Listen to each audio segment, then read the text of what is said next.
প্রিয় উচ্চ মাধ্যমিকের ছাত্রছাত্রীরা, আজকে তোমাদের সেমিস্টার 3-র অন্ধকার লেখাগুচ্ছ থেকে প্রশ্নোত্তর আলোচনা করব। আব্দুল করিম খাঁ ছিলেন একজন প্রখ্যাত চিত্রশিল্পী, কণ্ঠশিল্পী, নৃত্যশিল্পী, বিজ্ঞানী। সঠিক উত্তর কণ্ঠশিল্পী।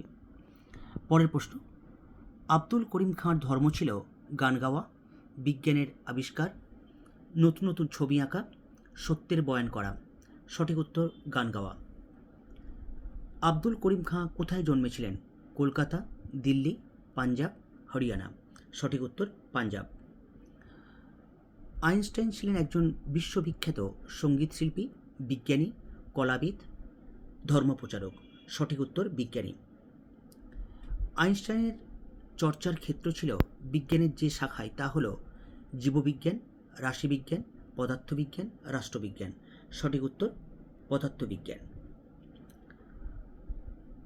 কবির ছিলেন একজন নাট্যকার, কবি, ঐতিহাসিক, বিজ্ঞানী। কবি। কবির মানুষকে কোন পথে থাকতে বলেছিলেন?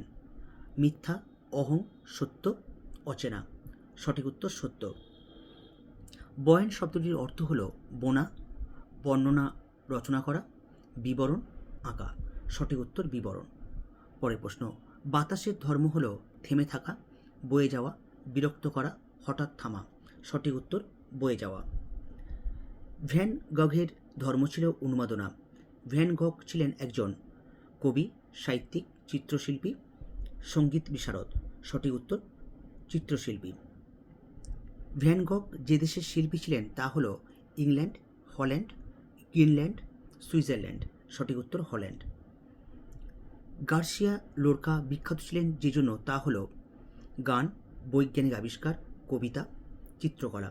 সঠিক উত্তর কবিতা।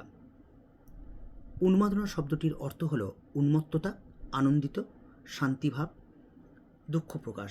সঠিক উত্তর উন্মত্ততা। লেনিন জন্মেছিলেন যে দেশে তা হল আমেরিকা, ফ্রান্স, জার্মানি, রাশিয়া। সঠিক উত্তর রাশিয়া। পরের প্রশ্ন, বিপ্লবোত্তর স্বাধীনতার প্রতীক হিসেবে এখানে উপস্থিত করা হয়েছে যাকে তা হল নতুন স্লোগান, নতুন পতাকা, নতুন গান, নতুন বাণী। সঠিক উত্তর নতুন পতাকা।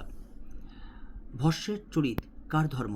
জলের, বাতাসের, আগুনের, সময়ের। সঠিক উত্তর আগুনের। ভস্মের চরিত শব্দটির অর্থ হল অকাজ, অসতর্ক থাকা, কুকাজ, পুড়িয়ে ছাই করার প্রবণতা। সঠিক উত্তর পুড়িয়ে ছাই করার প্রবণতা।